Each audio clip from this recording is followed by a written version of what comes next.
I had like a friend in high school, in junior high, who really, really liked this book series and like aspired to be like the people in the movie, which then made me wonder who all of our childhood role models were, like who we wanted to be. Like, Joe, you clearly wanted to be a G.I. Joe. No, I wanted to be a Ninja Turtle or Batman. Right. That's all I was wondering. I was like, I wonder what these Jags wanted to be when they were growing up, and if it had any influence on who they became when they became an adult, I think, which we are now. I think, I'm 36. Yeah, that's somewhat adult. I, too, wanted to be Batman, obviously. Well, yeah. I don't know. Like, I assumed I was going to grow up and be like a science professor, I think. I don't think I ever remember having like super aspirational, like, I'm going to be an astronaut. Astronaut, yes. Do either of you remember the science show? You know, we had like Bill Nye, but Beakman? He was this... Beakman's World. Yeah, okay. There was this like wacky clownish... It was a science show, like Bill Nye, but more cartoony. And there was a funny female sidekick and a man in a rat suit. I don't remember this, and I'm very sad that I don't. So I never got into Beakman's World as a kid. Like, I was aware of it, but I didn't know anything about this like lady assistant or rat person. The rat person I remember pretty vividly, and the only lesson I remember being taught is about centrifugal force. So nice. Well done for teaching a 5-year-old about centrifugal force. Yeah. You don't want to be a Ninja Turtle? I was just, it didn't seem feasible. There's not a lot of future in, pizza-based crime-fighting sewers. Right. See, that's always been my problem since I was a child, is I just did not consider the future implications of things far enough. So to me, the Ninja Turtle life seemed like the life. Like I was ready to have a rat sensei and live in the sewer and subsist on secondhand pizza and learn martial arts. So was there one that you identified with? Maybe not one you're like, oh, I want to be a Donatello when I grow up, but I think I definitely identified with Donatello the most, despite having a weird affinity for Michelangelo as a young child, and eventually spending a lot of time as Raphael as a teenager. Right? Yeah, we've all had our Raphael phase. I probably identified most with Michelangelo. Okay. Liking pizza, trying to be fun and funny, but so now I'm like, it's been a minute since I've consumed any Turtles media. Raphael is the red one, right? He's yes. The angry one. Yes. So I definitely had a Raphael stage. I split between Raphael and Leonardo. Leonardo was the leader and got shit done, whereas Raphael was just like cranky and kind of an asshole. The teeniest of the teenageiest of the Teenage Mutant Ninja Turtles. Donatello was cool. I think we would have gotten along. Michelangelo was kind of a pain in the ass. Small doses. That's all I got, Joe. So your friend from high school wanted to be Johnny Rico? Is that what I'm to understand here? I don't know that he specifically wanted to be Johnny Rico so much as he thought that universe was cool. Kind of like, we were talking about Mobile Suit Gundam War in a Pocket 0080 the other day? Yes. And yeah, I love anime. The protagonist is like an 8-year-old in a space colony. He's in school, and all of his friends are like, I like mobile suits. War's cool. Like, pew, pew, pew, pew, pew. And then the Gundam happens, and he's like, all my friends are dead. Fuck. See, that was my friend, but only the first part. Gotcha. Yeah, he hasn't had his horrible Gundam awakening. Right. He hasn't had his best friend actually be a Gundam pilot, and his other best friend be a Zaku Xeon. We'll talk about Gundam some other time. I don't know. I mean, children are, less capable of understanding irony. So, I mean, I get it. I mean, I love this movie. When I saw it, it just came out in, 97? Correct. 97. So, yeah, I would have been 9 years old, and it's my first, 7 boobs that I ever saw. So... I didn't actually count. I tried to count, but I mean... There's so many. There are a lot of boobs. There's a bunch. Yeah, so... And a vast variety, too, which I appreciate. Well, and I'm sure we'll get into this, but he was a fan of the book series, which was less satirical and more Ernest, yeah. It was earnest is the word for sure. We'll get Right. into all of that here.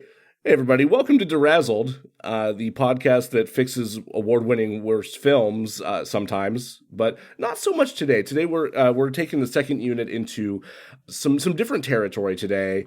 It's been 25 years since Starship Troopers came out, as it just so happens. You're old.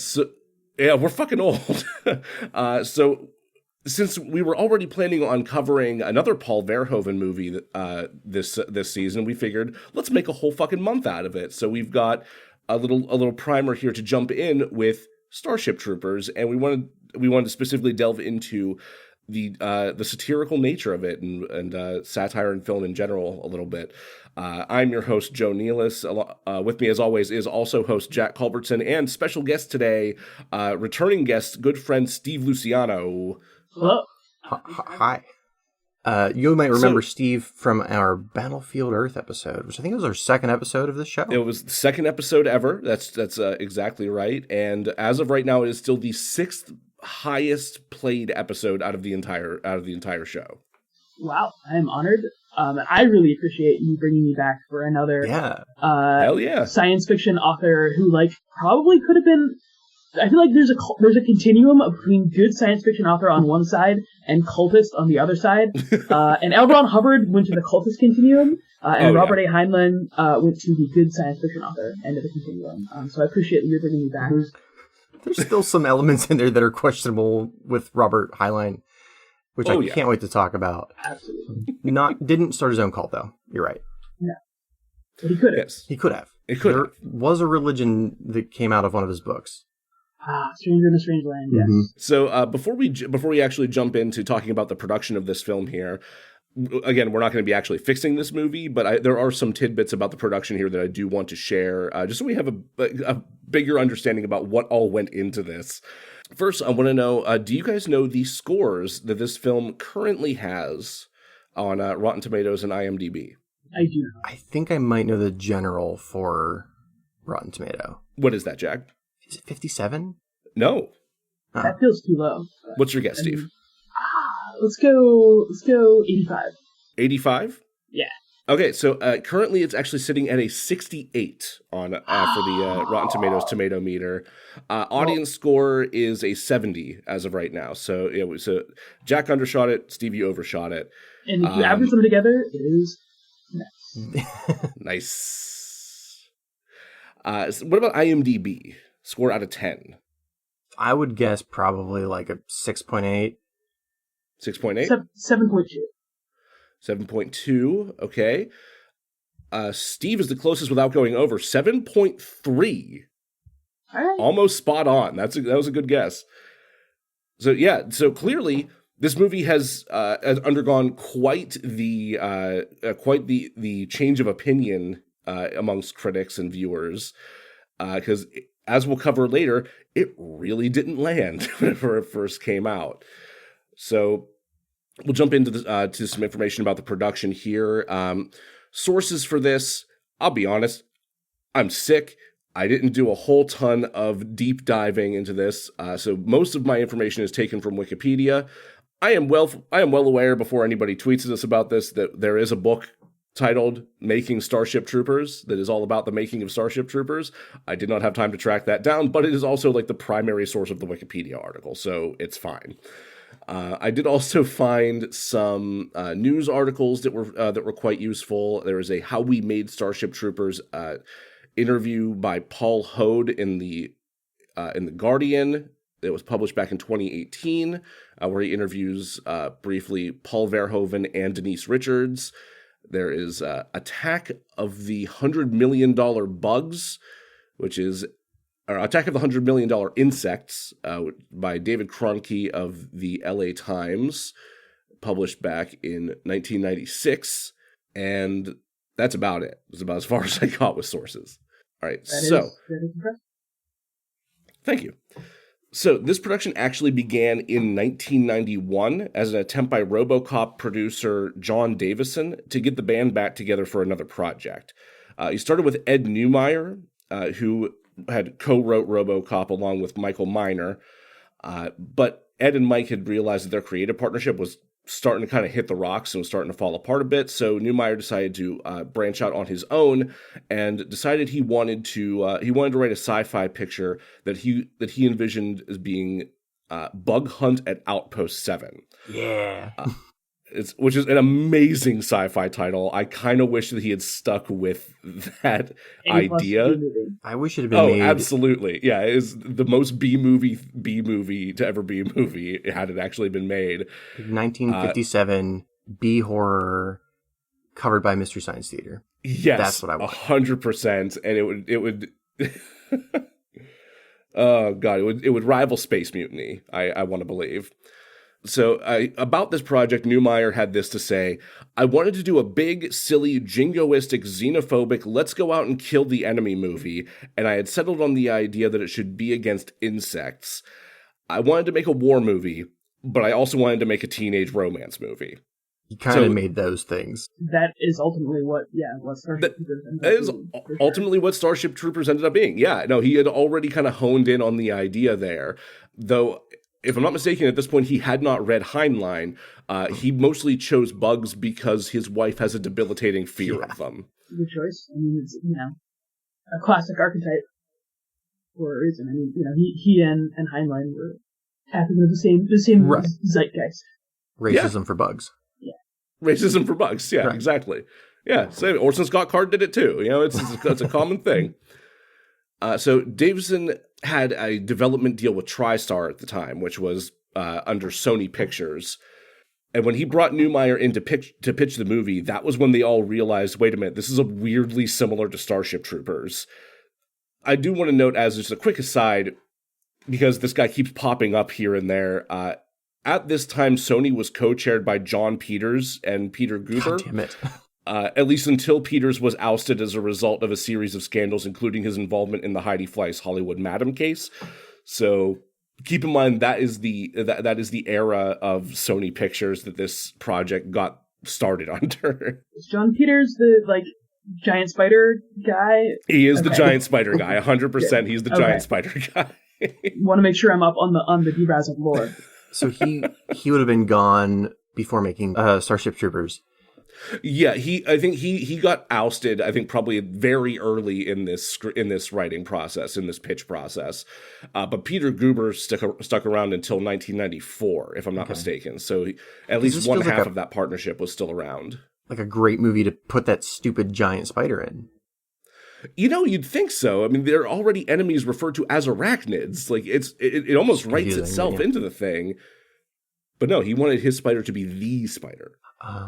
So at this point, they considered maybe just doing an adaptation, but Davison was convinced that the rights had already been picked up elsewhere, so he just told Neumeier to keep doing his thing and stay the course. The only thing that really changed is instead of Bug Hunt at Outpost 7, it just became Outpost 7, though they still kept colloquially calling it Bug Hunt, so they may as well have just kept the better, cooler title.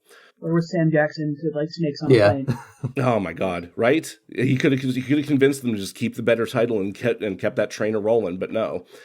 So as they continued to work on this draft and continued to kind of try and get some steam going for this project, TriStar was starting to kind of lose enthusiasm. As a last ditch effort, they decided, okay, well, let's actually see if Starship Troopers is available. And lo and behold, nobody had the film rights to this book. So had they just thought to look in the first place, they could have avoided a whole year almost of time and potentially gotten this out sooner, which maybe would have helped with the release a little bit, as we'll touch on later on. So 1993, Neumeier's working to get his draft to fit Heinlein's novel, and Davison's here trying to rally the troops. Now, Neumeier had a bunch of problems actually working with the source text, largely because of Heinlein's politics, which, Steve, you know a thing or two about Robert Heinlein, correct? Yes. So go ahead and tell us about Robert Heinlein. Sure. So my knowledge of Robert Heinlein comes from first growing up reading science fiction novels from the big three, which is Heinlein, Arthur C. Clarke, and Isaac Asimov. And then also I did refamiliarize myself with his oeuvre via a Wikipedia dive. Nice. So, Robert. So the big three are the big three science fiction authors in like the 40s, 50s. So of course, white dudes, middle age at the time, old in their golden age. But so of course it's three old white dudes. Robert A. Heinlein was born, I believe, in early 1900s. So he's in Missouri, a good German family, Missouri. It's a Navy family, so he lobbied really hard to go to the Naval Academy, and finally made it, I believe, in the 20s, 30s. There was a Heinlein in every American war. That is the mythology, yes. Yeah, he's kind of a Lieutenant Dan in that way. Yeah. I don't know if they died in every American war, but there was supposedly a presence in every big American war for a certain period of time. You can't kill a Heinlein unless you're throat cancer. So yeah, he was in the military, in the Navy, got discharged, he had tuberculosis, I believe? Yes, pulmonary tuberculosis. Yeah. So he was, discharged, with disability, kicked around the 30s, tried to re-enlist in the 40s, but was not able to. And then, became like a kind of an engineer, science fiction author. I don't know if this is correct or not, but I read somewhere that at one point he tried to enlist, and they're like, you are too liberal. That is the thing that I learned from his Wikipedia tag. So I knew Heinlein as like... what? Yeah. I knew Heinlein as the crotchety libertarian, sort of semi-paleo-conservative. But in fact, apparently he was like really big into the New Deal. Yeah. So he was like a big supporter of the New Deal. He was real liberal in his youth, even into his adulthood. And then, not to blame this on a woman, because that's a very Heinlein thing to do. But my understanding, again, based on the Wikipedia deep dive, is that his politics changed when he married his third wife, Ginny, which a long line of Ginny's being married to men doing terrible things. Yeah. So Heinlein had Clarence Thomas has entered the chat. Yeah. Heinlein had 3 wives. Ginny was the third. And apparently, very strong woman. Heinlein is known for writing his version of Strong Women, which is, they're pretty problematic, but like, they're good for the times, question mark? Right, it's like, it was a step up for the times, but is now also problematic. It's kind of like Joss Whedon. Right. I was thinking also Frank Miller. Yeah. Just like, I just cringed so hard rereading the book, like, anytime Heinlein describes women, it's like the fairer sex kind of deal. Like, just, yeah. But all the pilots in Starship Trooper are women, because eyes or something. Women have the temperament or whatever. Right. Right. Men with their cocks can't be flying planes. They'll go grab the joystick and end up masturbating. You can't have that. Can't have that. Happens every time. I think I grabbed the quote. Girls are simply wonderful. Just to stand on a corner and watch them going past is delightful. They don't walk. At least not what we do when we talk. I don't know how to describe it, but it's much more complex and utterly delightful. They don't move just their feet. Everything moves in different directions, and all of it graceful. So that is... Very Lovecraftian of him. That is Johnny Rico's internal monologue at one point. Right, yeah. So, yeah, that is... So Heinlein, his politics drifted rightward, and the precipitating event for him to write Starship Troopers was it was during the Eisenhower administration, if I recall correctly. And I believe that's right. Eisenhower. Oh, right. Yeah, there was something to do with they were going to stop nuclear testing, or there was like a petition to stop nuclear testing, and Heinlein was just incensed by them stopping nuclear testing. Like, you're capitulating to the Ruskies. If I'm not mistaken, Isaac Asimov was also involved in this and was on the nuclear disarmament side of the argument along with Eisenhower. And then Heinlein just like went absolutely apeshit over it and like tried to get a petition signed to get them to continue nuclear testing, and only got like 500 signatures, so nobody gave a shit. I like that Ike wasn't right enough for Heinlein. Yeah, no, he really took a turn at some point. Again, I'm guessing it was World War II. Yeah, I think so. Some combination of his wife and World War II just made him go off the deep end into like weird libertarian territory. Well, if I recall, I think that's his third wife. Yes. And his second wife was very liberal, which he was also described as that at the time. So he kind of drifted with whoever he was with, maybe, or I don't know. He claims maybe that the second marriage ended so acrimoniously that he was like, no, I'm abandoning this whole philosophy. Right. However, I think all of his marriages were polyamorous. I definitely heard that about this. I think at least his second. I would not be surprised. He, Heinlein fucked. And how? God, the number of like old sci-fi authors, they're just like the horniest dudes. It's just. I think like Asimov also fucked. No shit. Okay. Arthur C. Clarke, I know, like he's like crypto gay. He's just gay. He's just British dude who's buried in Sri Lanka next to his lifelong male best friend. Were they roommates? I do believe they may have been roommates. So bring me back for 2001, Space Odyssey. And hell yeah. Clark. Probably 2010, but yeah. Yes. Or any 3001. There's like. Is there a 3001? Pretty sure. Oh my god. So moving back to Heinlein. So to me, Stranger in a Strange Land is like the apotheosis, like the prototypical Heinlein. And I thought Stranger in a Strange Land came a lot later than Starship Troopers, but I think they were pretty close. They were next to each other, which is wild. He did Starship Troopers, then Stranger in a Strange Land. So Starship Troopers is, a like war narrative, like prototypical military science fiction. Like he didn't use the term Space Marines, but pretty much the archetype of Space Marines comes very, very heavily from this book. So like, Warhammer 40K. Aliens, like, they all can trace their DNA back to this. So this is like, military, rah-rah, jarhead, and then Stranger in a Strange Land, is like weird, hippie, like, free love. The term grok came from that, which is like one that I will sometimes use and then feel a little dirty for using. Have either of you encountered the term grok before? I have. So to grok something is to understand it on like a deeply like spiritual level, and like I love that idea, but also the fact that it comes from Heinlein. Right. So I've only read 3 of his novels. I've read Stranger in a Strange Land, which I very much enjoyed. The Moon is a Harsh Mistress. I also love that one. That one I liked less because his libertarianism is just like rammed down your throat.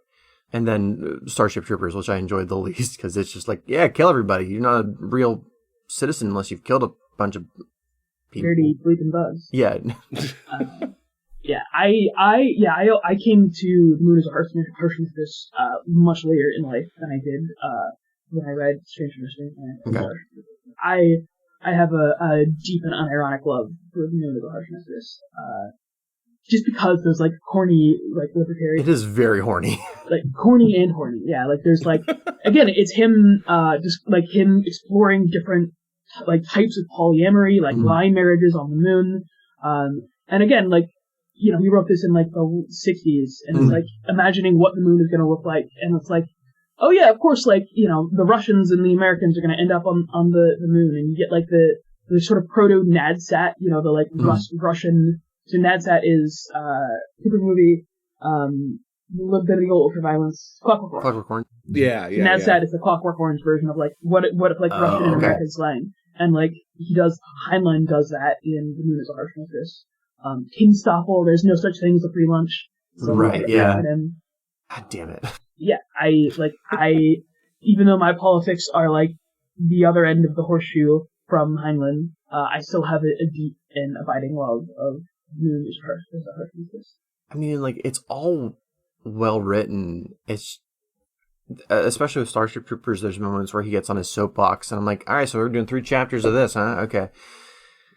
But what I did like about Moon is the form of polyamory that appears in it is the men far outnumber the women, so women marry several men, which I forget the name of that is.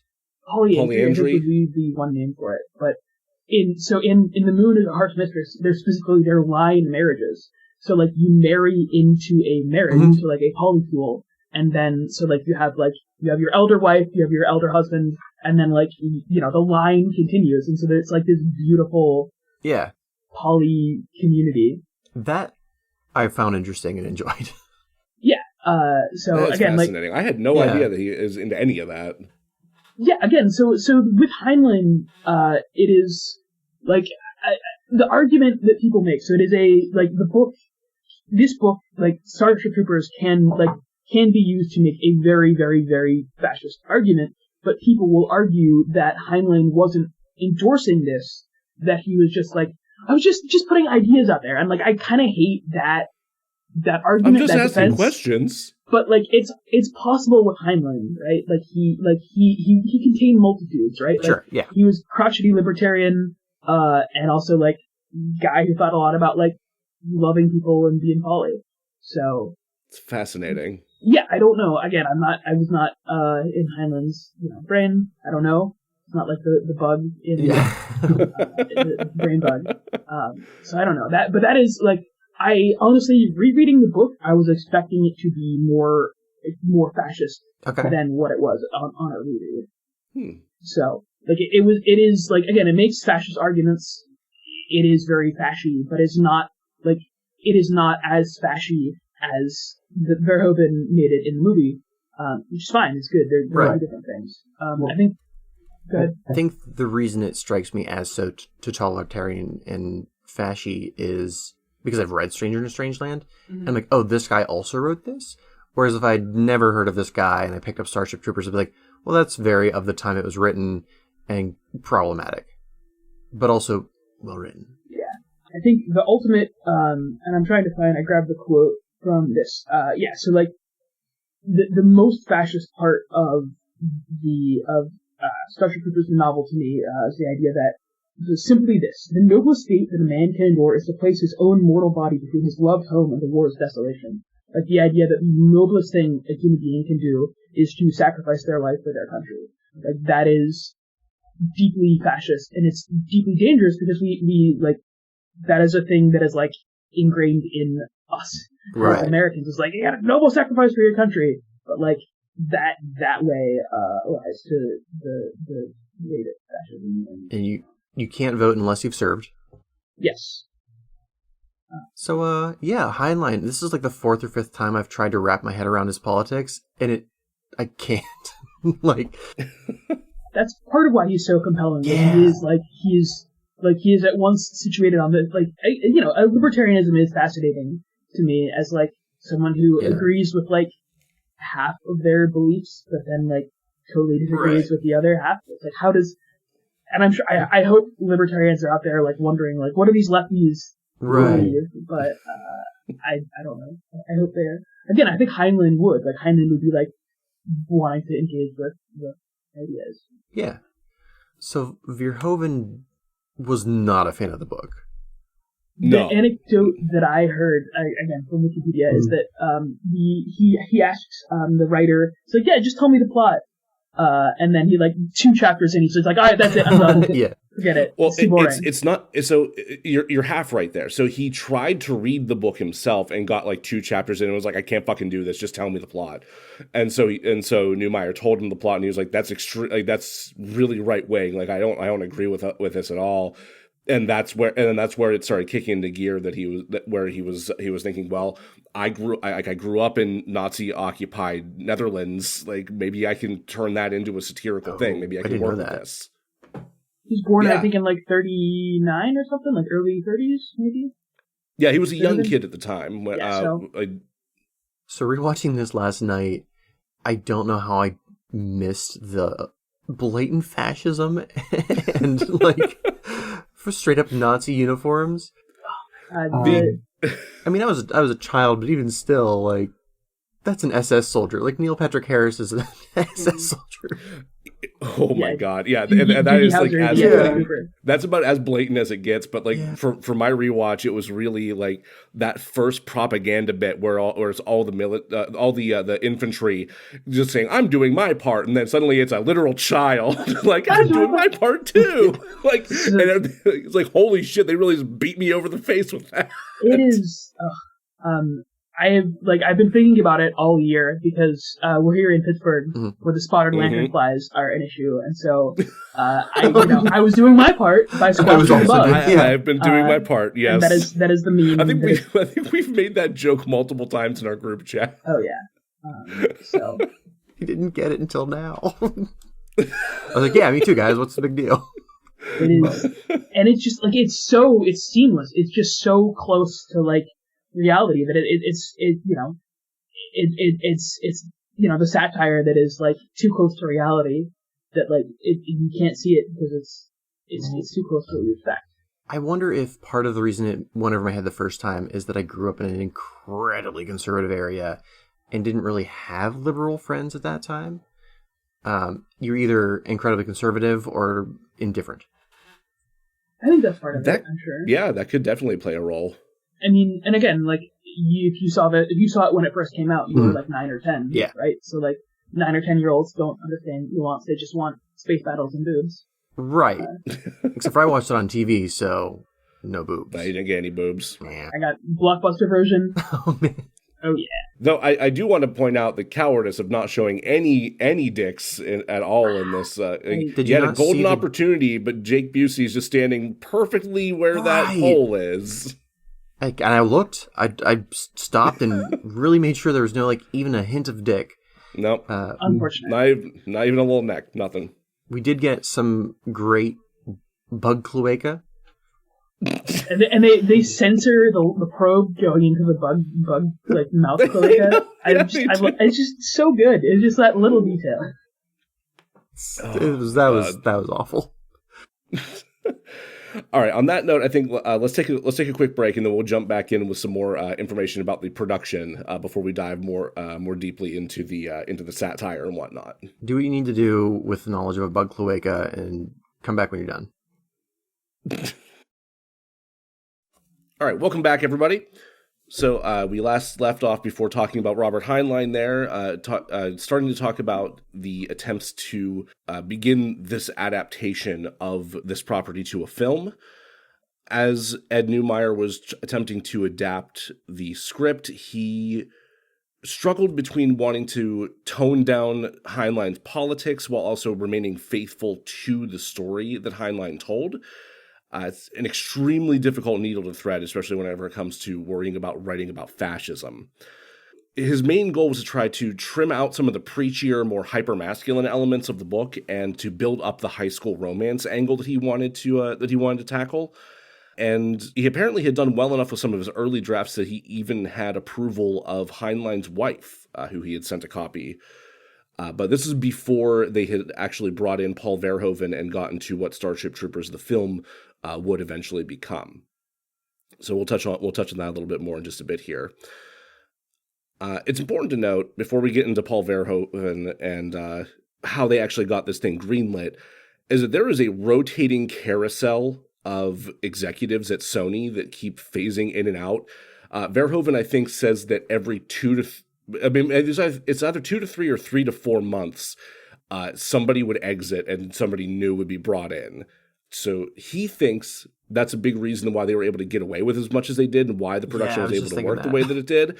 John Davison was convinced that they meant the plug was going to be pulled at any moment. So you have Verhoeven on one side, really eager about what they're able to pull off, and then Davison just constantly biting his fingernails, worrying in the corner, no, they're going to end us, they're going to send us home.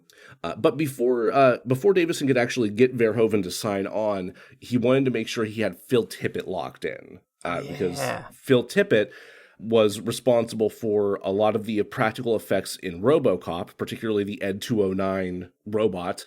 He is also, you might know a little film called Return of the Jedi. He was responsible for the Rancor in that, as well as the dinosaurs in Jurassic Park, among other things. If you haven't, please see Mad God. Tippett's involvement was really what got Verhoeven to sign on. He really wanted to work with Tippett again, especially on something of this nature, which is good because there was not another director considered for this production at any point. The combination of the creatures, the genre, and the political subtext made Neumeier and Davison just immediately think, no, we need to get Paul back to work on this. So there was no one else that they even tried to reach out to. Verhoeven himself, it's important to note, also really needed a win at this point because he was still in the process of producing Showgirls, which turned out to be a flop, as we'll cover in a future episode here. And he had also failed to get a couple of films out of development, a pirate adventure called Mistress of the Sea, and a film called Crusade that was supposed to star Arnold Schwarzenegger. Ooh. Did we talk about Crusade at some point? I'm not sure. I thought that maybe that title sounded familiar, like we had brought it up in another episode, but I genuinely couldn't pinpoint it. I feel like, what was the movie we talked about with Antonio with pirates? Oh, God. Cutthroat Island. Yeah, I feel like it came up around that time. Anyway, Maybe? It didn't happen. So in order to get the project out of development, Verhoeven took time away from filming Showgirls, a 30-person crew, and $225,000 of TriStar's money to film the bug test footage. And he insisted on directing this himself. It's just a brief short of a soldier fleeing up a rocky hillside before being cut off by two arachnids. One he takes out, and one takes him out. So you kind of get a taste for the gore, you kind of get a taste for the tone of the film, just from this little bit. There were a couple of TriStar execs who didn't actually realize that the arachnids were CGI in this particular short, which is kind of weird to think about because they don't match the lighting of the rest of the scene. Like, they do feel a little bit out of place. Otherwise, though, they look almost exactly how they look in the final film. It's astounding how well Tippett was able to pull that off, considering how little CG work he had done up to that point. That was the thing that struck me in my watch through. Is like, again, and maybe that's the nostalgia because I'm someone who, I've seen this, I saw this 25 years ago and I saw this, yesterday. But like the effects, like the CGI, I feel like has aged pretty well. Because they knew what to do and what not to do and like how to combine the different parts of the screen. Like, looking back on it, it has that kind of B-movie effect where it's like a lot of the stuff happening in the background and then you have your talent, reacting to it in the foreground. But it feels relatively seamless to me as someone who's relatively an outsider for, effects. I think the thing that worked for me for the bugs, because I knew it was older, the CGI is going to be a little rough. I mean, like, Phantom Menace was only 2 years later, and it had all the money in the world, and it still looks pretty rough today. Yeah. But the movement of the bugs was fantastic. It's terrifying, uncomfortable. Yeah. And then a large part of that goes to the fact that they actually did have physical models of everything as well. Okay. Like, every bug that they showed, there was a model that goes along with them. So there was still a partial practical element to the design and implementation of these things. I had read somewhere that Verhoeven was running around with a broom, so the actors had something to look at. Yeah. I was going to talk about that a little bit later, but this is, like, now that you mention it, since there was a lot of green screen used on this, and this was the first film that a lot of these actors were acting on, in particular Denise Richards, like, this is her first big movie. Oh. So a lot of them are learning how to act in front of a green screen, so like, which is already a difficult enough task for a lot of people. So he's walking around with tennis balls on sticks and flags and brooms and all sorts of shit to try and evoke a reaction out of them so that it feels more authentic. And when they weren't giving him enough, he would start roaring and jumping around and lunging at them to try and get more of a reaction out of them. And it worked. He managed to get some decent emotion out of them, despite critics panning of the acting at large. This doesn't really have anything to do with Starship Troopers, but what I found interesting about Verhoeven was he's one of the directors that had a very large dip in their career, but was able to rebound. You haven't really heard of a Verhoeven film in the U.S. for a while, but that's because he went home and has been doing... Yeah, he wanted to go back and focus on doing the movies that he wanted to do. Which he's done at least 2 movies out there, I believe. Mm-hmm. He has said that he would love to come back and do an American film. It's just, the opportunity hasn't presented itself. Okay, so we had mentioned a little bit that Verhoeven could not get into the actual story of the book. So let's take a moment and actually compare the differences of the book itself and the plot of the film, because there are some noteworthy differences. So you guys both read the book, if I'm not mistaken, right? Yes. Okay, I did not do that part of the homework. So, what can you tell me about the book narrative? So the book is it's very classic, like hard sci-fi. So it starts in the same place, kind of in medias res. In this case, though, it is an action scene. So it's with a different alien race. We don't see this alien race in the movie. They're like the skinnies or something. I think like so. something. I remember seeing like, that name. Yeah, Yes. I remember seeing that name in the Wikipedia. Yeah. So it starts with that scene with Rico doing a big military action, and it's like very into the description, like the military sci-fi of like this is the action. And the big difference immediately is that in the book, the mobile infantry are the capsule troopers. They're in power armor, like powered armor. They're described as looking like a gorilla with gorilla-sized weapons. And so that's something that would have been real cool to see on the screen, but in, 1990, mid-90s CGI, and with the budget they had, my understanding is that is not ever gonna make it to real life. They had power suits, and they had power suits that would... I imagine them jumping kind of like the Incredible Hulk does, where they just kind of launch and kind of float along. They talk about being on the bounce, yeah. Yes. So that is a big element of it, of like jumping up and down and like being mobile, I guess. And so that's the big difference from the book initially. However, in the anime... Oh, right, there's an anime version of this, too. I haven't had a chance to watch it, but there's like 6-episode anime where they do, in fact, have the power suits. Everyone kind of agrees it's terrible, but I still want to watch it. And that's the interesting thing, is that like the version of Neumeier's script that Heinlein's wife enjoyed had a lot of those elements. It had the bounce, it had the power suits, it had like the super strength and all that. And then all of that got cut as they were starting to take budgetary concerns and whatnot into consideration. So what we end up getting is the story of Johnny Rico being a kid from Buenos Aires, wanting to enlist and wanting to serve so he can become a citizen, mostly to follow a girl. And that is something that is absent from the book. So Carmen is in the book; she's a character, but she's just like a classmate of Johnny Rico's, and he doesn't join up for her specifically. He just kind of... I think they dated, but like that's about it. Yeah, or like they dated, but they weren't exclusive. Right, right. Yeah, she wouldn't be exclusive with any boy. His Carmen sees that. So Carl is in there as well, but he's just a dude. Carl does not have psychic abilities. He does go to Starside R&D, which is one of my favorite little bits of jargon that chef's kiss. Very good. So yeah, the teenage romance element is like gone out of it. It's just Johnny Rico going to boot camp, talking about being in boot camp in like the Canadian prairies, struggling with wanting to do this. So the character in the movie is Rashak, Mr. Rashak, the teacher. It's a separate character in the book. It's Dubois, Mr. Dubois. Oh yeah, that's right. That's the teacher in the book, teacher, right? Yeah.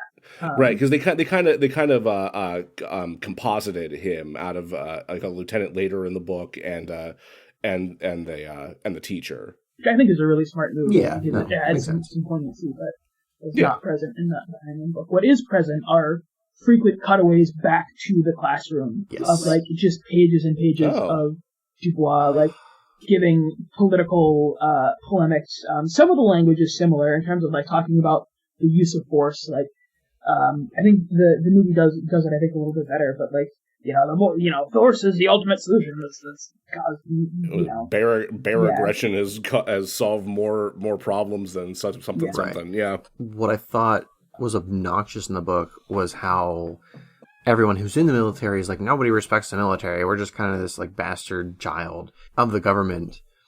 I do like that they spend a lot of time trying to talk people out of joining the military, which you see that a little bit in the movie really quickly with the man who has a metal arm and no legs. military made me what I am today. Yeah, that part. But he's saying that in earnest. Like he doesn't view it as this maimed me and you shouldn't do it. Like he's actually like, oh yeah, son, congratulations. In the book, so that character exists in the book. I think like Colonel Ho or something. But the thing that is amazing in the book is they talk about that, and it's like he has his missing limbs, but then he like when he finishes his job, he puts his prostheses back on, and goes about his day. Like he is doing this as a show. Like he is specifically trying to scare people away. Like they like strip away that level of irony, I guess, and it's a really interesting.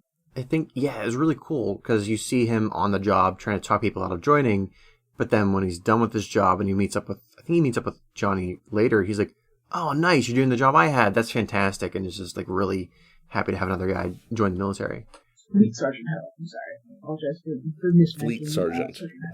Yeah, so it goes very, very much into like Johnny's day-to-day life. It starts out as a grunt. And it takes a very Ender's Game turn in that like halfway through he's like, I'm going career. So instead of his 2-year term, he's like, I'm gonna go be an officer. And so then it goes into like the philosophy of being an officer. Do you remember what he gets whipped for in the books? It also I think it was different. Okay, yes. So in the books, so the whipping is still in the book. Very much so. But he is less emotionally. Again, there's composite characters, but basically he makes a mistake. Like they're simulating dropping a nuke, and he drops a nuke in an area where it would injure some of his troopers, and so no one is actually injured, but because his action would have injured people, he gets whipped. The whipping's much bigger in the book. Yeah, there's a couple more depictions of violence. There is an escaped trooper who murders someone and then gets hanged. Oh wow. He talks about how his dad never let him go to watch the whippings as a youth. Yeah. So there's a little bit of that, like, public, corporal punishment. Yeah. Kind of thing. Which you do get touches of that in the film. It's just not like directly tied into the narrative in ways like that. You get like the RoboCop style kind of news cutaway, which I loved. I thought it was fantastic. Live at 6 p.m. Live at 6 p.m. Watch this man's execution. Yeah, and you lose kind of the day-to-day aspects of Rico's experience in boot camp in the film, but you're thrown more directly into like the culture of it, like the brutality of it, as like Clancy Brown's Sergeant Zim is just breaking cadets' arms and shit. And immediately calling for a medic, and they have like the technology, like the little like back to brace you see that guy wearing immediately after, and then the whipping takes place after Breckenridge ends up losing his head in what we thought was supposed to be like a laser tag match, more or less. Yeah, and turns out they were using live rounds. So that's the element again. Heinlein, being his weird crotchety self, is in the books. So that it's the similar thing happens with live fire. The soldiers are firing blanks, but they say that 1 in 500 bullets is actually a live bullet. So like you got to keep you on your toes in case you accidentally hit someone. But yeah, there's a lot. Again, like there's another trooper who the trooper who hits an officer, he hits Zim, and then it's like this like talk like delving into like pages about like officer morale and like as an officer I can't let my men like me and they have to be afraid of me. I let this guy hit me and now I'm a failure. Rah. More or less, the book has a lot of day-to-day going through the military and becoming a soldier and like having his unit. There's much less fighting, as you might expect. There's way more battles in the movie. Yeah, I had the feeling they probably amped up the action sequences in the movie. A lot less descriptions about how terrible Karl Marx is. Is it? Are there anti-Karl Marx diatribes in the book? These kitchen illustrations demolish the Marxian theory of value, the fallacy from which the entire magnificent fraud of communism derives, and illustrates the truth of a common-sense definition. Nevertheless, the disheveled old mystic of Das Kapital, turgid, tortured, confused, and neurotic, unscientific, illogical, this pompous fraud, Karl Marx. Oh my god. Yeah, it's pretty great. I had turgid in there. Yes. Heinlein really fucking hates Karl Marx. Well, clearly. The Cold War really got him. Yeah. So yeah, there's a lot more of that in the book. No teen romance. The word bug, I think it's not until like 48% of the way through the book is the word bug even mentioned. So they are really like, wow. yeah. And then the bugs are way different in the book, aren't they? Like, don't they like wield weaponry? Yes, and they have like lasers and intelligence. They're not this like mindless. They clearly have an intelligence. It's just a different intelligence. Whereas they have more of a hive mind, right? Yeah, again, similar to the buggers in Ender's Game. That's what I was just thinking. The other aside that I wanted to hit in the book plot is he goes like super predators in terms of oh no, like there's a whole thing about like talking about how like he's so close to L. Ron Hubbard in that he is going on a diatribe against like sociologists and social psychologists. And then he goes like, in the late 20th century, people were afraid to go into public parks. These juvenile criminals hit a low level. Born with only the instinct for survival, the highest morality they achieved was a shaky loyalty to a peer group, a street gang. The junior hoodlums who roamed their streets were symptoms of a greater sickness. He literally goes and talking about parks. Law-abiding people, Dubois had told us, hardly dared go into a public park at night. To do so was to risk attack by wolf packs of children, armed with chains, knives, homemade guns. I forgot about this part. To be hurt at least, robbed most certainly, or injured for life, probably, or even killed. So yeah, this went on for years, right up to the of children. Yes, right up to the war between the Russo-Anglo-American alliance and the Chinese hegemony. Murder, drug addiction, larceny, assault, and vandalism were commonplace. Nor were parks the only place. These things happened also on the streets in daylight, on school grounds, even inside school buildings. But parks were so notoriously unsafe that honest people stayed clear of them after dark. Wow. And this was the 60s too. Like, this is not even like, this is not like the Central Park 5. This is decades before. And yet Heinlein has this like hard-on for like, the parks. They can't even go into our beautiful public parks. So that's so weird. Question. If I gave you these four people, where would you drop them from left to right politically? Arthur C. Clarke, Isaac Asimov, which is the only one I have not read of this group, Heinlein, and L. Ron Hubbard, who I hate even including him in this list of people, but I could not finish this fucking book. Are we doing quadrant style, like Oh yeah. libertarian, anarchist, left, right? If you can do that math in your head, then yeah. LRH is mostly like top right. He's authoritarian, conservative. Heinlein is bottom right, pretty hard, like libertarian, conservative. Asimov and Clarke, they're somewhere like center left, like they're not super authoritarian, not super anarchist, definitely more on like the centrist liberal side, I would say. But I don't know, I'm not super familiar with Asimov's and Clarke's politics, Sure. except that they're not as conservative as Right. Heinlein. As Heinlein, yeah. That would be a fun aside. Yeah. Politics. But yeah, it's just like so bizarre. And again, it's like it's decades before like Hillary Clinton talking about super predators, and like it's a thing. Like it's one of those things that people are always so wild.